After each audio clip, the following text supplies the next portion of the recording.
మన ప్రభు అయిన యేసుక్రీస్తు పరిశుద్ధ నామములో ఈ పాడ్కాస్ట్ ద్వారా వాక్యం వింటున్న ప్రతి వారికి నా హృదయపూర్వకమైనటువంటి వందనాలు. ప్రార్థన మనందరికీ తెలిసింది. ప్రార్థన దేవునికి విన్నవించుకోవడం, దేవునికి మన అవసరతను అక్కరను తెలియచేయడం. యేసు నామములో అడుగుతున్నాము తండ్రి, ఆమేన్. కానీ ప్రార్థన అనే దాంట్లో ప్రభువు ఎన్నో గూఢమైనటువంటి విషయాలను దాచి ఉంచాడు. అది ఒక శక్తివంతమైనటువంటి గదికి తాళపు చెవి, బలమైనటువంటి అస్త్రము, క్రైస్తవుని జీవమునకు అది ఒక నాడి అన్న విషయాన్ని మనం గుర్తించినట్లయితే, ప్రార్థన అనే పదాన్ని మనం ఇంగ్లీష్ లో చూస్తే ప్రే, PRAY, ప్రే. తెలుగులో ప్రార్థన అనే దానికి మనం దాన్ని స్పష్టమైనటువంటి ఆ పద కూర్పును మనం చూస్తే ప్రభువును అర్థించేదే ప్రార్థన. మొట్టమొదటిగా ప్రభువుకు మన విన్నపమును తెలియచేయడం ప్రార్థన, ప్రభువును అర్థించడం. మనం ఇంగ్లీష్ లో చూస్తే PRAY, ప్రే అనగా, P అనగా ప్రైజ్, ప్రైజ్ అనగా స్తుతి. మన ప్రార్థనలో ఎప్పుడు కూడా స్తుతి ఉండినట్లుగా మొట్టమొదట ప్రార్థించాలి. దేవుడిని ఎప్పుడు ఘనపరుస్తూ, ఆయన నామాన్ని హెచ్చిస్తూ, మహిమపరుస్తూ,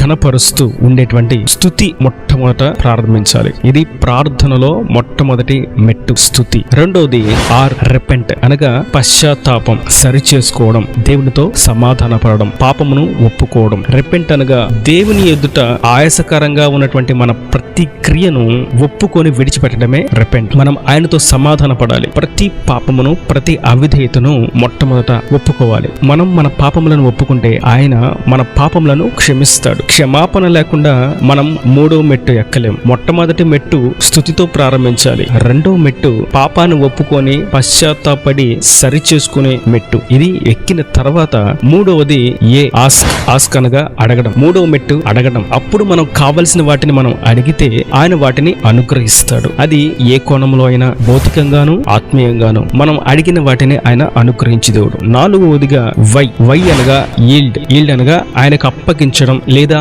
ఆయన చిత్తానికి అప్పగించడం, ఆయన చిత్తాన్ని పొందుకోవడం, ఆయన ద్వారానే ఆయన నడిపింపులోకి నడిపించబడడం. ఇది నాలుగవ మెట్టు. దీన్ని మనం సులువుగా చూసాం. ప్రార్థన అనగా ప్రే, P అంటే ప్రైజ్ అని, R అంటే రెపెంట్ అని, A అంటే ఆస్క్ అని, Y అంటే ఈల్డ్ అని. అనగా స్తుతించడము, పశ్చాత్తాపడము, అడగడము, ఆయన చిత్తానికి మనల్ని అప్పగించుకోవడం, ఆయన చిత్తానుసారంగా నడవడం. ఈ సులువైనటువంటి ప్రార్థన సులువుగా ఉన్నప్పటికీ దేవుడు దాన్ని ఎలా మనకు బయలుపరిచాడు. సులువుగా ఉన్నట్లు ఉన్నప్పటికీ ప్రభు దీన్ని మరలా గుర్తు చేస్తున్నారు. ప్రార్థన ఎనోషు దగ్గర ప్రారంభించబడినప్పటికీ ప్రార్థనను ప్రభు మరలా గుర్తు చేస్తున్నారు క్రొత్త నిబంధనలో. వేల సంవత్సరాలు గతించిన తర్వాత కూడా ఇంకా ప్రార్థనను ప్రభు ఎందుకు గుర్తు చేస్తున్నారు? మనం ఈ విషయాన్ని చూస్తాం. మత్తయి సువార్త 6వ అధ్యాయము 9వ వచనం. కాబట్టి మీరు ఇలాగు ప్రార్థన చేయుడి, పరలోకమందున్న మా తండ్రి, నీ నామము పరిశుద్ధపరచబడును గాక, నీ రాజ్యం వచ్చును గాక, నీ చిత్తము పరలోకమందు నెరవేర్చినట్టు భూమి యందును నెరవేరును గాక. మా అనుదిన ఆహారము నేడు మాకు దయచేయము, మా రుణస్థులను మేము క్షమించి ఉన్న ప్రకారం మా రుణములు క్షమించుము, మమ్మను శోధనలోకి తేక దుష్టు నుండి మమ్మను తప్పించుము. ఈ ప్రార్థన సాక్షాత్తు ప్రభువే శరీరధారిగా ఈ భూమి మీద సంచరిస్తుండగా తన శిష్యులకు నేర్పించినటువంటి ప్రార్థన. ఎందుకు ఆయన వారికి ప్రార్థన నేర్పించాడు అనగా, వారు అడుగుతున్నారు, బోధకుడా, బాప్తిస్మిచ్చి యోహాను ఒక ప్రార్థన నేర్పించాడయ్యా, ఆ ప్రార్థనే చేస్తున్నాం మేము. మాకు వాళ్ళ గురువు శిష్యులకు నేర్పించినట్లుగా మీరు కూడా మాకు ఒక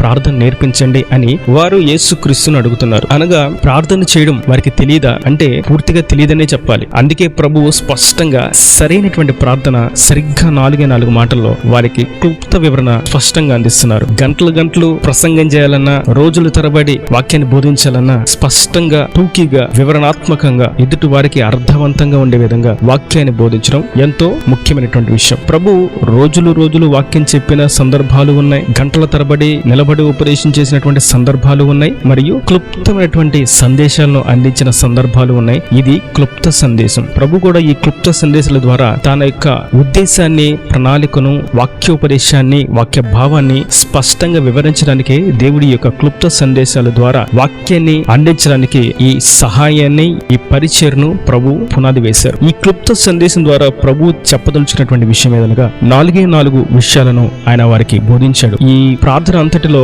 మనం చూస్తాం సరిగ్గా 4 విషయాలను. స్తుతిని గూర్చి, పరలోకమందున మా తండ్రి, నీ నామము పరిశుద్ధపరచబడును గాక, నీ రాజ్యము వచ్చును గాక. ఇది ఆయనను స్తుతించడం. మరియు 2 మనం చూసాం, పశ్చాత్తాపడడం, సరిచేపడ్డం. అనగా మా రుణస్థులను మేము క్షమించి ఉన్న ప్రకారం మా రుణములు క్షమించుము, మమ్మను శోధనలోకి తేక దుష్టుని నుండి, కీడు నుండి మమ్మను తప్పించుము. శోధనల నుండి, కీడుల నుండి మమ్మల్ని తప్పించు ప్రభువా, మేము మా రుణస్థులను అంటే మాకు హాని చేసిన వారిని మేము క్షమిస్తున్నాము అని ఆయన ఎదుట వారి పాపాలను సరి చేసుకుంటూ దేవునితో సమాధాన పడుతున్నాడు. మూడవదిగా ఇప్పుడు దేవుణ్ణి అడుగుతున్నారు ఏమనంటే, మా అనుదిన ఆహారం ఆహారమును నేడు మాకు దయచేయము. ఇప్పుడు మనకి ఏది కావాలో అక్కరను తెలియచేయాలి. చివరిగా చెప్తున్నారు ఈ 4 విషయాన్ని, నీ చిత్తం పరలోకమందు నెరవేర్చినట్లు భూమి యందును నెరవేరును గాక. అనగా ఆయన చిత్తానికి మనల్ని మనం అప్పగించుకొని నీ చిత్తం మాత్రమే నాలో జరగాలి అనేటువంటి భావం. ఈ 4 విషయాల్ని ప్రభు కూడా బోధించినటువంటి పరలోకపు ప్రార్థన. దీనినే సంవత్సరంలో తరబడి ప్రార్థించేస్తూ ఉంటారు. కొందరు సందర్భం అసందర్భం అనేటువంటి విషయాలను కూడా ప్రక్కన పెట్టి చనిపోయిన వారి దగ్గర కూడా మా అనుదిన ఆహారంను మాకు దయచేయము అని అనడం, లేదంటే వివాహ సందర్భాలకు వెళ్లి మా రుణస్తులను మా రుణాలను క్షమించము అని అనడం, లేదా అన్ని జనుల మధ్యలో హేళన చేసే వారి మధ్యలో నీ నామం పరిశుద్ధపరచబడును గాక, నీ రాజ్యం వచ్చును గాక అని మాట్లాడడం, ఇవన్నీ కొంచెం విభేదాలకు దారితీస్తున్నటువంటి పరిస్థితులు. సందర్భాన్ని బట్టి మనం ప్రార్థన చేయాలి. ఖచ్చితంగా మన ప్రార్థనలో స్తుతి ఉండాలి, పశ్చాత్తాపం ఉండాలి, అక్కరను ఆయనకు తెలియచేయాలి, ఆయన చిత్తానికి అప్పగించుకోవాలి. ఇదే విధంగా ఇట్లాగే ప్రార్థన చేయాలని కాదు కానీ ప్రభువు నేర్పించినటువంటి పరలోక ప్రార్థన మనకొక బ్లూ ప్రింట్ లాంటిది, మనకొక ఆధారం. మనం చేసే ప్రార్థనకు అదొక ఆధారం. ఈ క్రమంలో మన ప్రార్థన ఉండాలి. ఆయనను స్తుతించే విధంగా ఉండాలి, పాపాలు సరిచేసుకుంటూ ఒప్పుకుంటూ ఉండాలి, ఆ తర్వాతే అడగాలి. అప్పుడే ఆయన చిత్తం మన పట్ల నెరవేర్చబడుతుంది. ప్రభువు తెలియజేసినటువంటి ప్రార్థనలో పాపం అనేటువంటి ఒక విషయాన్ని ఆయన గుర్తు చేస్తున్నారు. ఇది చాలా ఘోరమైనటువంటి పాపం. ఏంటిది ఆ పాపం అంటే క్షమించలేకపోవడం. ప్రభువు ఇక్కడ నేను వ్యభిచారం చేశాను, దొంగతనం చేశాను, నరహత్య చేశాను, మోసం చేశాను, అబద్ధమాడడానికి, బూతులు మాట్లాడడానికి అని ఇట్లాంటి పదాలు ఆయన వాడలేదు. కానీ ఆయన మాట్లాడినటువంటి పాపం ఒకటే క్షమాపణ. నేను క్షమిస్తున్నాను ప్రభువా, మీరు కూడా నన్ను క్షమించండి అనగా క్షమించలేకపోవడం అనేది చాలా ఘోర పాపం. క్షమాపణ అనేది ఖచ్చితంగా ఉండాలి. మన ప్రార్థనలో క్షమాపణ లేకపోతే ప్రార్థన దేవుని సన్నిధికి వెళ్ళదు. ఖచ్చితంగా మనం చేసే ప్రార్థనలో ప్రతి వారిని క్షమించాలి. అందుకే వాక్యంలో మీరు నిలవబడి ప్రార్థన చేసినప్పుడల్లా మీకు ఎవరి మీద విరోధం ఉందో వారిని క్షమించేయండి. మీరు ఒకవేళ క్షమించకపోతే పరలోకమందున మీ తండ్రియు మీ పాపాలను క్షమించరు గనుక మీరు 3వ మెట్టు ఎక్కలేరు. అనగా అడిగే స్థితిలోకి, అడిగే స్థాయిలోకి, అడిగే అర్హతను మీరు పొందుకోలేరు, కోల్పోతారు. ఇదే ప్రార్థన క్రమాన్ని ప్రభు సిలువలో చూపించారు. ఎలా చూపించారంటే నా దేవా నా దేవా అని ఆయన పలికినటువంటి పలుకు అనగా నీవు నా దేవుడువు అని పలికాడు, స్తుతించాడు. తర్వాత వీళ్ళేం చేస్తున్నారో వీళ్ళకి తెలియదు, వీరి పాపాలను క్షమించు అని వారి పాపాలను క్షమించమని అడిగాడు. వారి పాపం అంతా ఆయన మీద వేసుకొని క్షమాపణ ఆయన కోరుకున్నాడు. ఇప్పుడు ఆయన అడుగుతున్నాడు, వారిని క్షమించమని అడుగుతున్నాడు, వారి రక్షణ కొరకు అడుగుతున్నాడు. పక్కన సిలువలో వేయబడినటువంటి పాపిని గురించి ప్రార్థన చేసి అడుగుతున్నాడు, అతడు పరదేశానికి రావాలని. మరియు చివరికి ఆయన చెప్తున్నాడు, నా ఆత్మను నీ చిత్తానికి అప్పగించుకుంటున్నాను. సిలువలో కూడా ఇదే ప్రార్థన ప్రభు చేశారు. శిష్యులకు నేర్పించినటువంటి ప్రార్థనే చనిపోయేంత వరకు ప్రభు అనుకరించి మాదిరి కనపరిచాడు. నేడు సేవ చేస్తున్నాము, లేదా క్రైస్తవులుగా ఉన్నాము, లేదా క్రీస్తుకు సాక్షులుగా ఉన్నామని చెప్పుకుంటూ ప్రారంభంలో ఉన్నటువంటి ప్రార్థనా జీవితాన్ని, ప్రారంభంలో ఉన్నటువంటి ఆధ్యాత్మిక స్థితిని కాపాడుకుంటున్నామా లేదా అనేది ఇది మనకు ఒక ప్రశ్న. ప్రార్థన అంటే ఎంతో లోతైనటువంటి ఒక నీటి ఊట, తవ్వుకొని తీసుకోవడమే మన వంతు. అది ఎప్పటికీ తరగదు, తవ్వుకుంటూనే ఉండాలి. నీటిని మనకు కడుపు నిండా తాగుతూనే ఉండాలి. అది లోతైన నీటి ఊట, ధన నిధి. కావలసినటువంటి ధనమును మనం తీసుకుంటూ ఉండాలి. ఇది ప్రార్థన. దానికి ఒక అంతం అంటూ లేదు. ఆ ప్రార్థనలో ఉన్నటువంటి లోతైన అనుభవాన్ని ప్రభు తన ప్రారంభ జీవితంలోను మరియు సేవ ప్రారంభ జీవితంలోను మరియు ఆయన మరణము అయ్యేంత వరకు కూడా అదే ప్రార్థన క్రమాన్ని ఆయన చూపించారు. ఇంకా మాట్లాడితే ఆయన సిలువ వేయబడడానికి ముందు రాత్రంతా ప్రార్థన చేస్తూ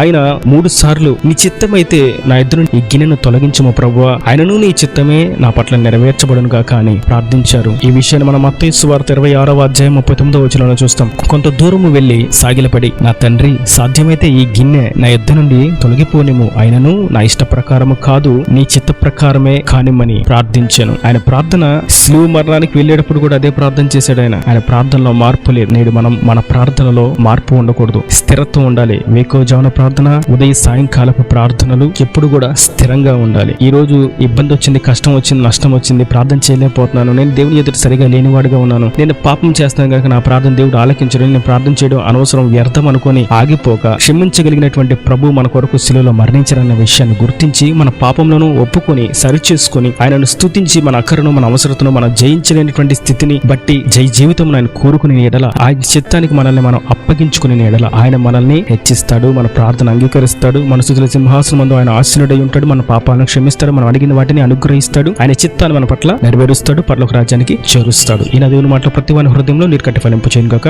ఆమేన్. God bless you. తలలు వంచి కన్నులు మూసితే మీ కొరకు చిన్న ప్రార్థన. ప్రేమ స్వరూపీకరణ కటాక్షంగా తండ్రి నా ప్రభువా, ఈ వాక్యం ప్రతి ఒక్క బిడ్డను మీరు జ్ఞాపకం చేసుకోండి, వారిని ఎండాలకు దీవించండి. ప్రార్థనలో ఉన్నటువంటి ఒక లోతైనటువంటి విషయాన్ని గ్రహించడానికి, తెలుసుకోవడానికి మీరు ఉపదేశించినటువంటి ఉపదేశాన్ని బట్టి నీకు స్తోత్రములు తండ్రి. నేను స్తుతించినట్లుగా, నీ ఎదుట పశ్చాత్తాపడినట్లుగా, నీకు మా అక్కరను తెలియజేయనట్లుగా, నీ చిత్తానికి అప్పగించుకొని నీ చిత్తం నెరవేర్చినట్లుగా మసులుకోవాలని నడుచుకోవాలని నీ ప్రార్థనలో ఉన్నటువంటి విషయాన్ని మాకు బోధించు. ఈ వాక్యం ప్రత్యేకబడినట్టు విధంగా ఆశీర్వదించండి. వారి ప్రతి అవసరం అక్కడ తీర్చండి. వారిని నేను స్తుతించినట్లుగా, పాపాలు ఒప్పుకొని నీతో పశ్చాత్తాపడి సరిచేయబడినట్టుగా, సమాధాన పరచబడినట్లుగా, మరియు వారి అక్కడ నీకు తెలియజేయనట్లుగా, మరియు నీ చిత్తాన్ని వారు గ్రహించి నీ చిత్తానికి వారిని అప్పగించుకొని నడుచుకున్నట్లుగా సహాయం చేసి నిత్యరాజ్యానికి వారసులు చేయమని ప్రతి అవసరం అక్కడ నీ మహిమ నుంచి సమస్త సమృద్ధిని మీరు అనుగ్రహించి సన్నిధిలో సాక్షి నిలబెట్టమని పరిశుద్ధాన్ని ప్రార్థించి వేడుకుంటున్నాను తండ్రి. ఆమేన్, ఆమేన్.